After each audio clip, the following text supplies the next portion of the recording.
Hello and welcome to Comics from the Future. I'm Andy. And I'm Matt. Wait, what? Jason has been recast for this episode, and Yes. I'm the. So Megan and Jason are not here today, but we've got one of my good friends and customer of the store. Matt is going to be sitting in. He knows plenty about comics, so don't worry.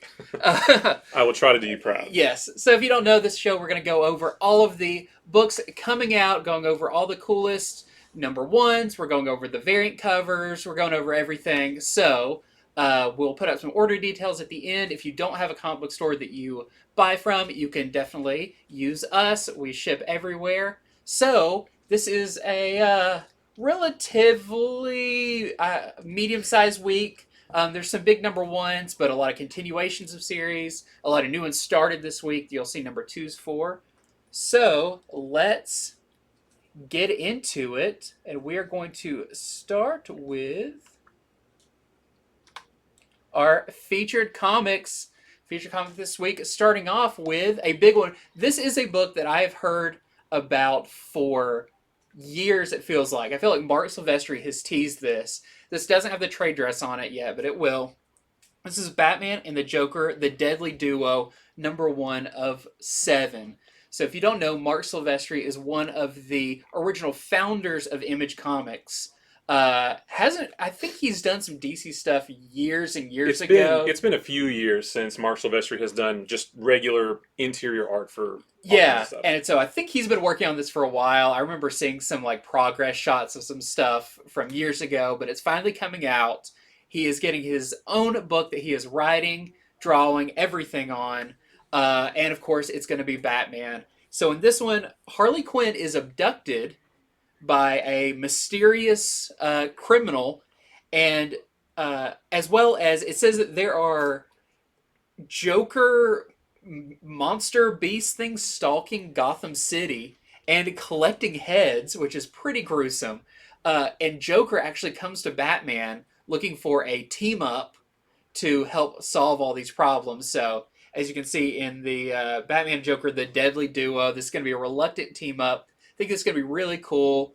If you're a fan of, if you ever read like The Darkness or Witchblade, that's Mark Silvestri. So he's going to bring a very cool style to this that we have not seen. So I'm very excited. There's some really cool variants for this as well. Of course, it's Batman, so you're going to have a Greg Capullo variant. And it's funny how they name these. This is the Greg Capullo Batman variant. And when I saw that, I was like, no, duh. It's a Batman comic. Obviously, right. Obviously, this is Batman. But there's also the Greg Capullo Joker variant. And it looks like these two should connect. It looks like, but I looked at like Batman's little cape bit and it doesn't go over. Well, yeah, the building on Joker's on the left side of the image doesn't match the right side of the image. But what you can do is make them face each other. Yeah, right. And then have a real dynamic. Right. Two covers. Next up. Next, we have Fantastic Four number 1. So Fantastic Four is relaunching with a new number 1. Dan Slott just finished his run, and I think there was like one more after that. There was an Axe tie-in, but they're relaunching with a new number 1. This one's written by Ryan North of Squirrel Girl fame. He's done some other comedic books as well, so that'll be an interesting choice to see how he handles this. But with art by Iban Coello, which I'm really excited about. He's coming off of Dark Ages that ended a few months ago, which I loved, and the art in that was fantastic. But this one doesn't really sound like your typical Fantastic Four story. It's not setting up some universe-shattering event. It actually sounds like a much smaller story. There's something wrong in New York. We don't know what, but we do know that Ben and Alicia... There's plenty of wrong in the Marvel New York. Yeah.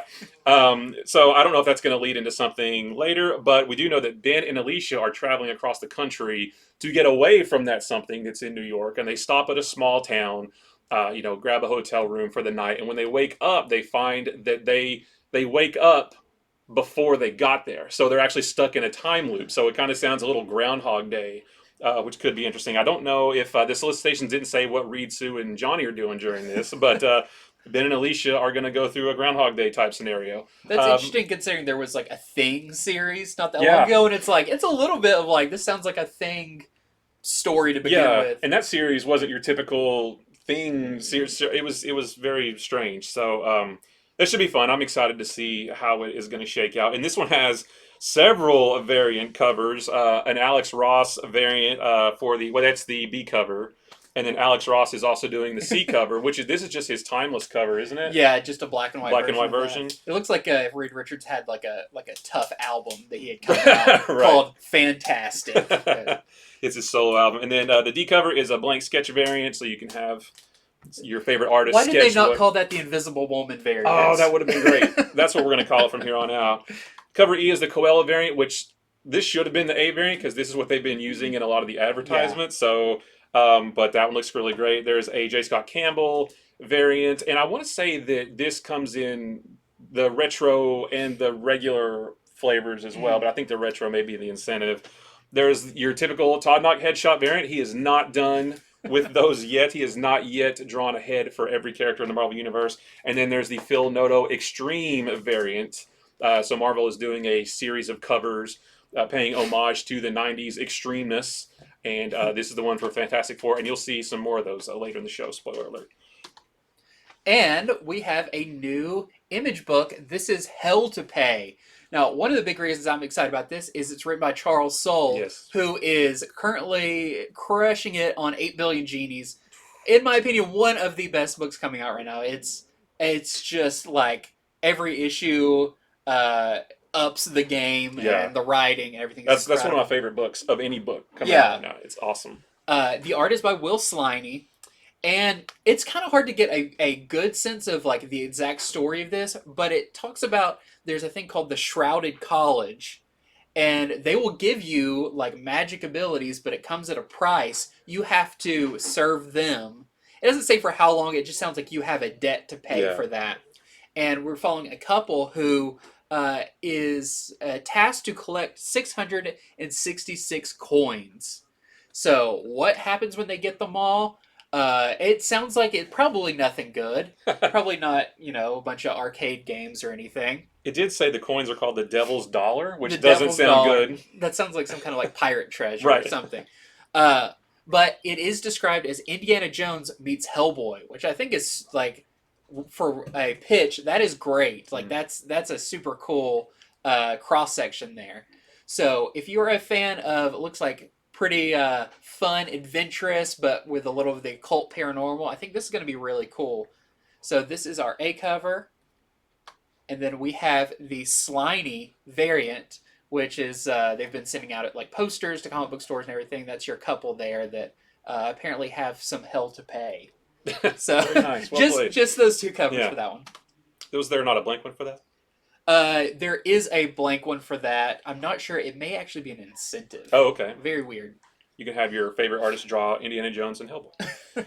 The next one is Chroma #1. This is from Image. So this, we got a little preview of this in the Skybound X number 25, which wasn't really the 25th issue of that, but we got a few page preview of this.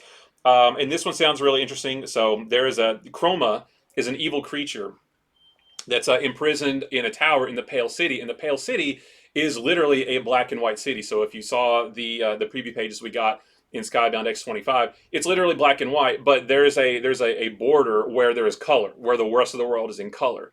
So this monster Chroma is trapped in that Pale City, that black and white city. But then it has a chance meeting with an orphan named Zet, which creates an opportunity to escape if they can survive the threats of the city and also outside the city. So that'll be really interesting. See, the visuals on this in that preview were really interesting because, like I said, it was everything was black and white, but then the rest of the world was in color, and there was something about, oh, you can't cross into the world of color because bad things happen. So we didn't get a lot in that issue, but I'm excited to see what's in this. So this one is actually written by Lorenzo Di Felici and did the art too, actually. And the A cover as well. Yeah, he was your artist on Oblivion Song. Okay. So he's actually doing the art and writing. Oh, yeah. He kind of got his start doing that. Yeah, and then the B cover is James Harren. And then there is a blank C cover as well, which it looks just like the Pale City. It's just that's what it looks like. Pale. It's black and white. Okay, a new Marvel book following up on the previous Sabretooth series. That just ended, where Sabretooth kind of has all of the secrets of Krakoa, because he's been underground. He was like their first prisoner on Krakoa, and by being down there, he kind of got to create his own kingdom and was snooping on all of the mutants on Krakoa. Okay. So now he is broken out, and it really sounds like he's going to be a big deal in maybe like the fall of Krakoa, because everything seems nice up top, but he knows that there's been some whispering going around that he's been creeping up on. So he is on the loose, and this team, the Exiles, which that's a name the X-Men have used multiple times. You can kind of see some of the characters that are going to be featured in there are going to be trying to hunt him down as he kind of reigns discourse throughout the mutant community and everything. So, sounds really cool. I like Sabretooth a lot, and I think he is kind of the perfect wild card to throw in the middle of their Krakoa stuff, because he doesn't really take too kindly with all of their mess going on. So this is our A cover for that. And then there's the CASSARA variant, which I love, the classic. He's got his furry collar and everything look for Sabretooth. And I love that he's big and bulky. Like, that's how Sabretooth should be. He's big and bulky. Next is this from Marvel, Spider-Man The Lost Hunt. So this is written by J.M. DeMatteis, who wrote the original Kraven's Last Hunt, with art by Eater Messias. So this sounds interesting. So we're told in the solicitations that the origins of Kraven are finally revealed, which I thought we already knew, but I guess there's more that we don't know. He's an onion. He has many layers. Many layers, that's right. And you cry when you cut him. So this wasn't specifically laid out in the solicitations, but what it sounds like is, this takes place around the time of when Ben Reilly became Spider-Man, because what this does say is Peter and MJ prepare for their new life in Portland, and a man from Kraven's past stalks them. So, Peter and MJ aren't together in the comics right now, but they were in the 90s, and they moved away to Oregon when Ben Reilly became officially Spider-Man after the Clone Saga was completely done. So, although this doesn't say it takes place back then, it sounds like it does, because if it were to take place now, like all of a sudden they're in Oregon, that's weird. They solved their problems really fast and said, "Hey, we liked it up there." Yeah, we liked it up there. Let's go back. So, and Marvel's been doing a lot of miniseries like that lately with Ben Reilly Spider-Man. There was Silver Surfer Rebirth. There was the Venom miniseries that are modern books but take place chronologically back in stories from the 90s. So this sounds like it's going to be another one of those. But our A cover here is from Orion Brown, and then the B cover is from Edge. And I think Bono has the C cover. I was about to say, the Edge, also guitarist for you too. Right. Okay, next up, this one is really interesting. This is another book. I believe our second book from Whatnot Publishing. Whatnot, the seller app, has gone into the publishing world. We had alpha betas a few weeks ago. This is our second one called Ninja Funk. Which is a very interesting that they have this David Mack cover to begin with. But it describes this as Guardians of the Galaxy meets Borderlands, which, as someone who has seen the movies and played Borderlands, I've got a very distinct picture of what this would look like in my head. Where musicians fight to restore their dying planet. So it sounds like it's definitely based around music and like DJs, and the heroes are all musicians, and they are kind of a ragtag team who team up, it says, to fight to save a universe that's off key. So it sounds like a cool like mix of music and like kind of that kind of post-apocalyptic that Borderlands had, but it has like some humor in it, some kind of like zaniness. Yeah, I made a note that says it features frequency-bending warrior DJs and cyborg house cats. Cyborg house cats. I'm sold. It's been played so much. No. Every book has a cyborg house cat. But let's see how this one does it. There's some great variants for this as well. I mean, they've done some variants in this that I'm like, I'm surprised other companies haven't done yet. So, to begin with, this is actually our interior artist doing this one. This is the Rigel variant. We have the Tyler Kirkham variant, which, of course, is a Spider-Man homage cover. This one is great. This is the Cormac Pokemon homage variant. Which, why hasn't 1,000 other things done Pokemon homages? I don't know. I guess there's your cyborg house cat right there. Yeah, cyborg as in its front two paws are like Right, robot arms. right. But really fun. I would love to see like have a Spider-Man like catching a spider Pokemon variant cover. Just a note to all the companies do Pokemon Right. variants. And then we have the Jim Mahfood variant. Definitely a Mahfood style there. Really cool on that one. And next we have other number ones. Those other ones were number ones, but so are these. There's just so many of them. You'll have to take a gander at these as well. So the first one of these is a Black Panther Unconquered #1. This is written by Brian Edward Hill with art by Alberto Foci Duarte. Hope I'm pronouncing that right. Nailed it. Awesome. This one is described as new. It's a new reader-friendly one-shot. So if you're looking to get into Black Panther, maybe you haven't read a lot of Black Panther before, you just want to read something that you don't need to know a lot of back history about him, you can grab this. But all we know is that T'Challa faces a challenge unlike anything Wakanda has seen before. Don't know what that challenge is, but they've never seen anything like it, so it'll be interesting to see how he takes that on. What's interesting, too, is that this is the only cover. Yeah. And it's Ken Lashley. I love it. I mean, Ken Lashley does a fantastic covers. Yeah. That makes me want to buy it right there just for the cover. And next up we have Axe Judgment Day Omega #1, or the full title, Avengers X-Men Eternals Judgment Day Omega #1. So this is, we always like to bring up these Alpha and Omega issues, because if you've been reading the series, it does not necessarily mean your comic book store will pull these for you if they just strictly go by like the general pull systems that comic book stores use. This is actually considered a separate thing or a one-shot. So if you have been enjoying the Axe event going on, you'll want to pick up this Omega issue that kind of, it's kind of one of those, like, once the dust settles, where are all of our pieces at this point, Right. and where are they going to go forward? So there's been a lot. We're still waiting for the end of Axe to really find out what's the big ramifications out of it. But if you've read it this far, you'll definitely want to pick up the Omega issue.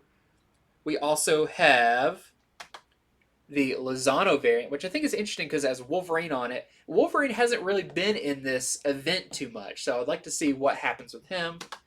And of course, a Peach Momoko cover, which I love because she's had a cover for all of the main issues, rounded out with this one. So next is Cherish #1. This is from Dynamite, I believe. I have it listed as Marvel accidentally. Yeah, this is Dynamite. So this actually kind of reminds me of kind of like what I think of as like second generation Image titles from back in the later 90s or early 2000s, like Aphrodite 9 and that kind of stuff. Say, the green hair. Yeah, I think that's what it was. Aphrodite. Yeah. So this is written by Katana Collins with art by Gabriel Caetano. And this sounds, I almost want to say like it sounds kind of Punisher-esque maybe, with a little bit of Batman thrown in. So this character here, Amelia Fellows, she witnesses the murder of her father. And the people responsible for that are some of the richest and most powerful people in the world, you know, big heads of big corporations and things like that. And if she wants to get justice, which she does, she will have to adopt the moniker of Cherish, the vigilante, who is, she's well armed, she's got a lot of high tech weaponry. So, and I think that lends to that Aphrodite 9 thing too. Is like, you know, there's just, you know, gun toting vigilante kind of thing, green hair, all that kind of stuff. So this sounds really interesting. I'm gonna definitely check this one out.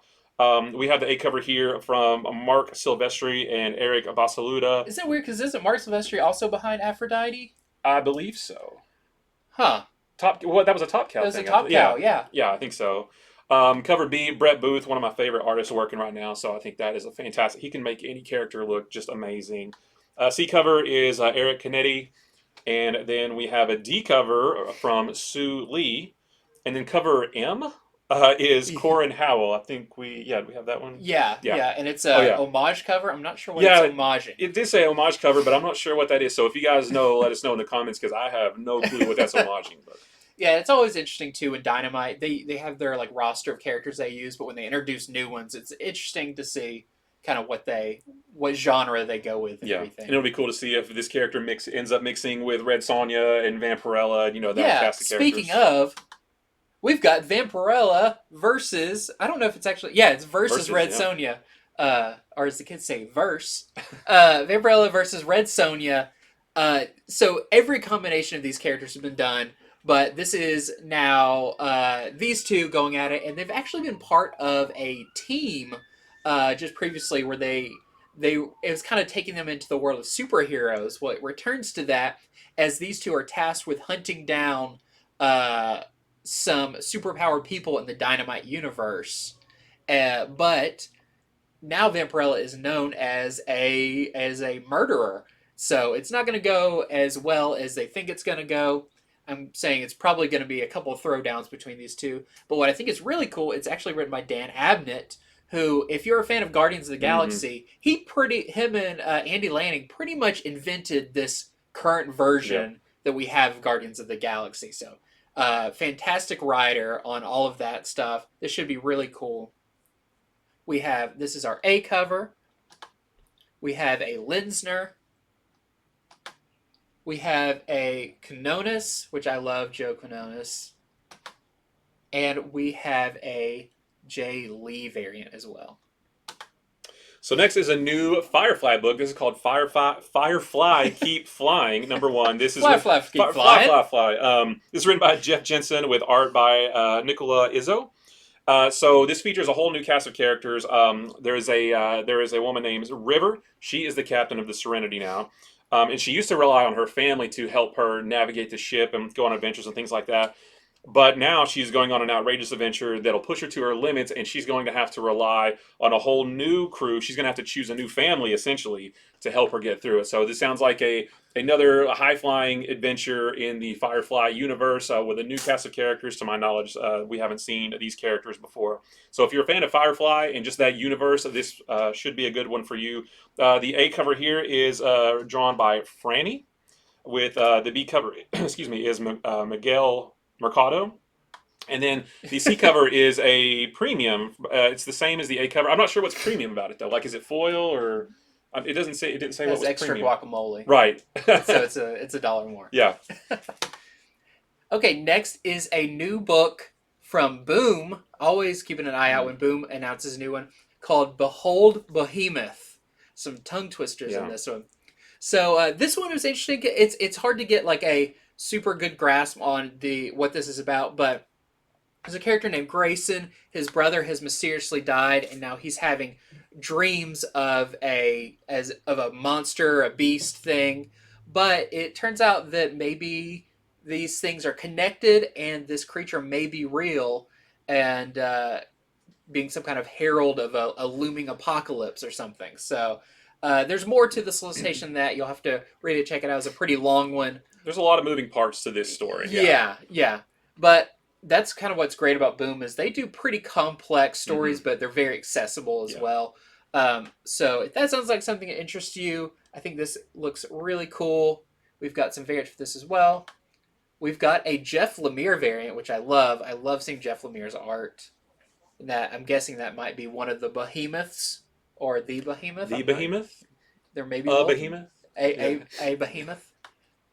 Then we have the Yannick Paquette variant, which is really cool. And then we have, this is actually for local comic shop day, which will be coming up soon. This is the variant for that. It's a gatefold cover, so you'll be able to fold it out for a bigger picture. And this will actually be $9.99 because of that being special. Next up we have, they're not #1s, but they are cool covers. #2s and #3s, kind of reminding you, if you enjoy #1, to sign up to get the series. And just some variant covers we thought were really cool, starting with Amazing Spider-Man #13. So we have this nice Kraven's Last Hunt homage, and I didn't notice it before, but that's the advanced suit, right? From the game, with the white on it. Yeah, that's really cool to see that suit in this setting. So that is by that's the Mandrick Beyond Amazing variant. And then we have the Ryan Stegman Extreme variant. I love an Extreme Spider-Man. Like, it would be fun to have stories with. He's got guns that shoot webs and pouches on his shins and his ankles and leather jackets and just all 90s goodness. It's like taking like Ben Reilly and just being like, and more. Right. Like, let's just give him 1,000 more pouches. And I always love Ben Reilly's little ankle pouches. Yeah. It's like, But it was just one pouch on either Yeah. ankle. It's like, you can put a couple more on there. you yeah, know? yeah, nope, and not on your upper But if thigh. anybody needs pouches, it's Spider-Man because he has to have all his web cartridges, right? Yeah, So it totally makes it. There's no question about what's in those. It's web cartridges. Now he has a jacket to put them in. as Right, well. yeah. Lots of pockets. And continuing with Spider-Man, this is Spider-Man number 2. So Spider-Man number 1 just started this week. The new Dan Slott and Mark Bagley Spider-Man doing the end of the Spider-Verse story. So there was a pretty major thing that happened at the end of the first one. We'll see what the ramifications of that are in this issue number 2. But it's pretty big that Dan Slott's coming in with a big bang in that first issue, showing that no one is safe, and especially being the end of the Spider-Verse, you may be seeing the end of a lot of these Spider-Men and women from across the multiverse. So very cool. We also have this Mark Bagley variant cover.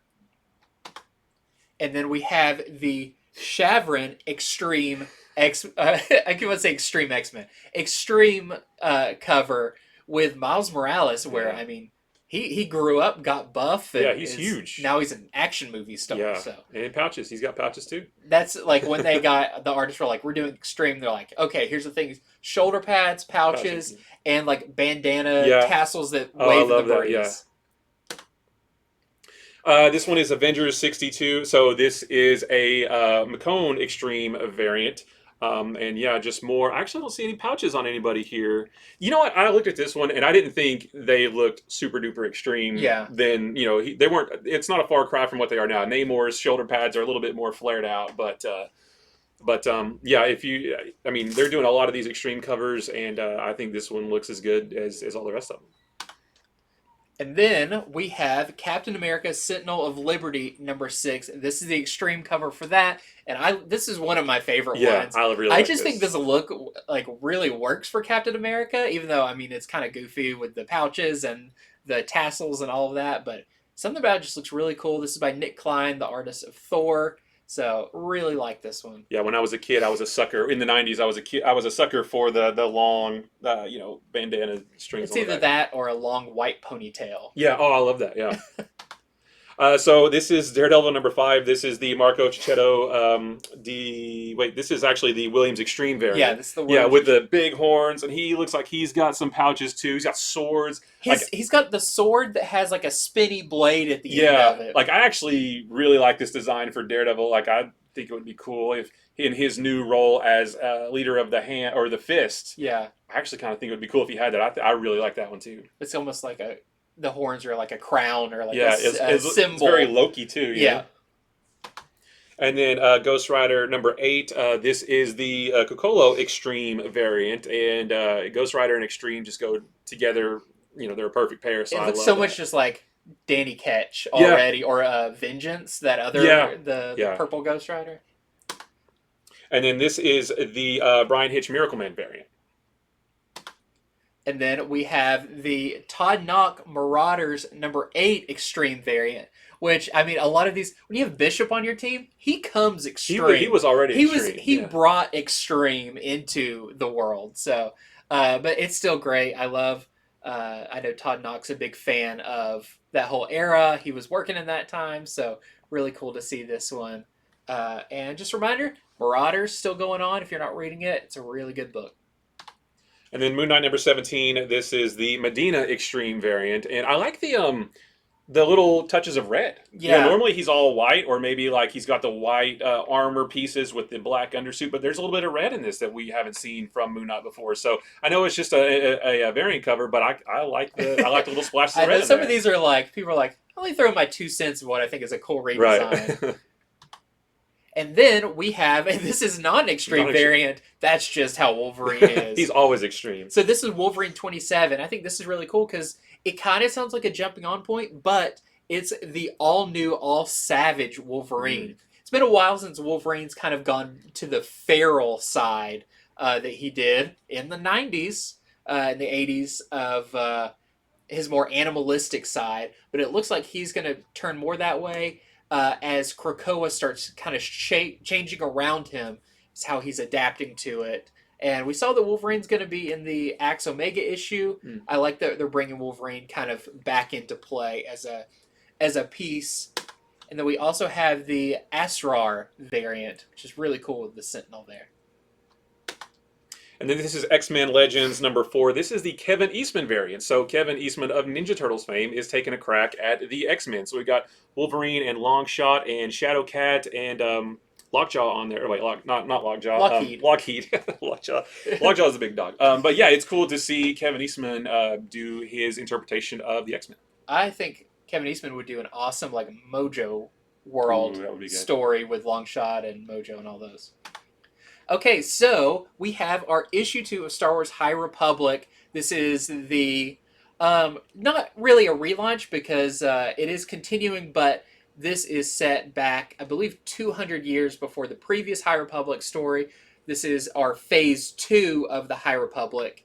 And in this one, there has been a murder on Jedha. Jedha, you may remember, is the planet from Rogue One, when the first things the Death Star blew up. And there has been a murder there with someone using ancient force powers, and some sacred artifacts have gone missing. And now it's up to these Jedi to investigate what has happened there. Very excited about High Republic coming back. We also have, this is the Scott variant. So Batman number 129 has a couple of really cool covers. So and also this current run of Batman written by Chip Zdarsky is fantastic. If you're looking for a good Batman story, this is the one to get.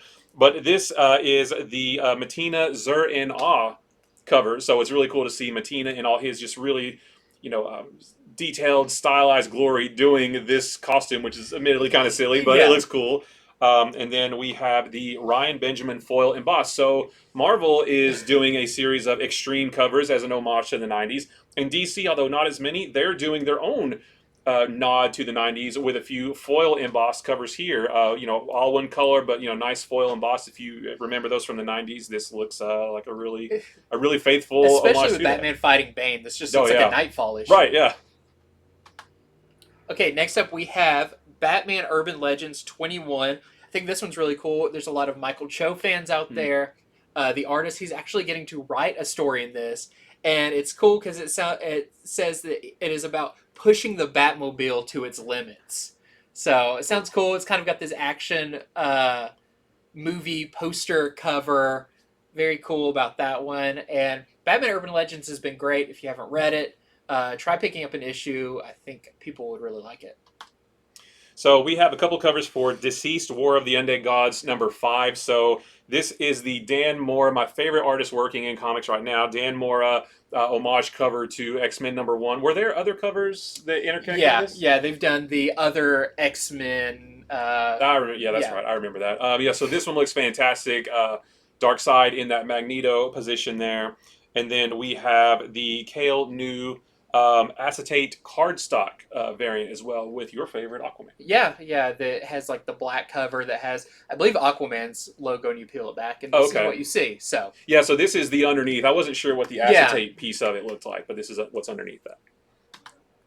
And then next up we have Gotham City Year 1 number 2. That series just started by Tom King and art by Phil Hester, and this is exploring kind of how did Gotham become the Gotham we know it is, starting with the kidnapping of a Wayne child. This is generations before Bruce Wayne, but it kind of sets in motion the dark turn that Gotham takes, and the Detective Slam Bradley, whose first appearance was in Detective Comics number 1, predating Batman, is the one who is on the case trying to find out who did this. So this is, it's actually going to be a 6-issue miniseries. So this is our issue 2, A cover, and I really like this one. I like that. This is the Cully Hamner variant. If you look at his fist, the blood on his fist actually says Slam. So very cool. I like the rough and tumble detective noir look. This is Joker, the man who stopped laughing. Is that number 2, right? Number 2. Yeah. Yep. This is that's the A cover. I actually haven't read this one yet, but if you like the first Joker series from James Tynion, you're likely to enjoy this one as well. So this is the A cover. I actually don't have the artist on this one. Yeah, I'm not sure. Nope, it Yep. didn't have it listed. Yep, not sure. But we do have the B cover. This is from Lee Bermejo. I try to get any Lee Bermejo Batman cover that I can get. This looks fantastic with Joker and Harley. We do have the Delato variant as well. Just Joker hiding in the shadows. He's waiting in your closet, looking to jump out at you. Creepy. And then another 90s homage, another foil embossed cover, all green. This one is from Kelly Jones. Yeah, and the thing about this is this Joker series, the way issue 1 ended, this may actually be connected to the 3 Jokers story. Oh, okay. So finally returning to possibly that that storyline. And then next up we have Poison Ivy number 6. This is the Jenny Frison variant. She's been doing wonderful variants for this series. And this was one of the DC series that actually got extended. So I believe it was originally only supposed to be 6 issues. Now I think it's 12. So this is our halfway mark and the end of the first story arc for Poison Ivy. Next we have Old Dogs number 2. So this is a new one from Image. Just came out. The first issue just came out a couple weeks ago, I think. This cover here is from Declan Shalvey. This is your A cover. And then we have the Smallwood variant. And then the, oh shoot, I don't know how to pronounce this, the Charretier variant. Yeah, that's your artist on Love Everlasting. With Tom Oh, I King. love Everlasting. Yeah, okay. That's such a great book, yeah. Okay, this is really cute. This is Sonic the Hedgehog Tails 30th anniversary. The little multi-tailed fox? Yeah, I think he's a fox. He's fox. Yeah. Yeah. He's like I forget what those are. The mythical Japanese foxes that have the 9 tails. The 9 tails. Yeah. He's only got 2. He'll grow He's the only other got ones 2. later. He's just he's only 30. Right. He's just little. Yeah. But this is a special one shot celebrating Tails with all Tails stories in it. So if you're a fan of Sonic the Hedgehog, Tails was always. I even had a pet bird. Just a side note, I had a pet bird named Tails, named after this. I don't know why, fox and a bird, but that's what I had. And next up, we have other printings and graphic novels. So these are second or third printings, or in some cases, printings of books from many years ago in new editions and collected editions of stories. So the first one of these is the facsimile edition of New Mutants 98, the first appearance of Deadpool. If you guys are excited about Deadpool 3 with Hugh Jackman as Wolverine coming back, and you're wanting to jump on that Deadpool train, then you can pick this up to read his first appearance. This is written by Rob Liefeld and Fabian Nicieza, and then of course the art is from Rob Liefeld. And then we have another anniversary. This is the Superman 75 Special Edition. So this is reprinting the death of Superman that was not 75 years ago, or I'd be way older than what I thought. But this is a reprint of that is going to have bonus interviews with the original creators and just a lot of bonus extra stuff. And if you've never read it, I feel like everybody who loves comics should read Death of Superman. It was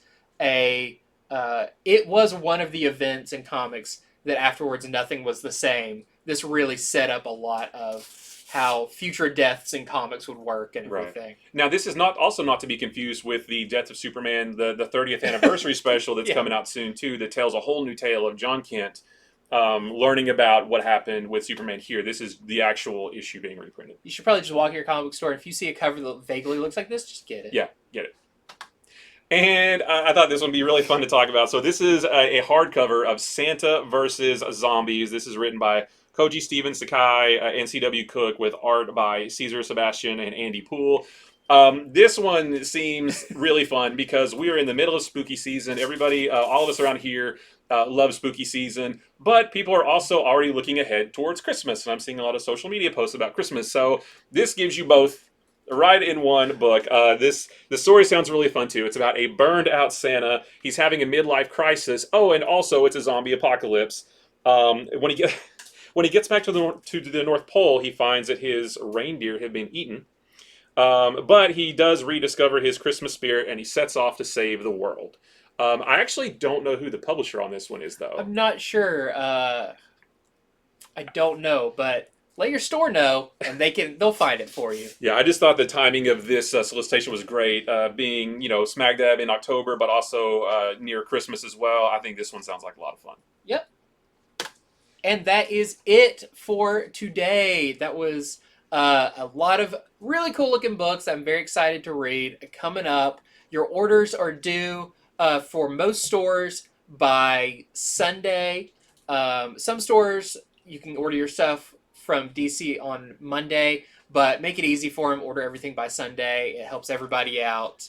But make sure you get those orders in so you can guarantee that you get the books that you want. Thanks, Matt, for helping me with this. Well, you're very welcome. Thank you for asking me to come on. There's not too many people I'd ask to do this because you gotta have some comics in your brain to be able to do this. That's the only thing that I got. But thank you for joining us, everybody. Megan and Jason will be back, I swear. You won't have another show of just me talking straight for 20 minutes.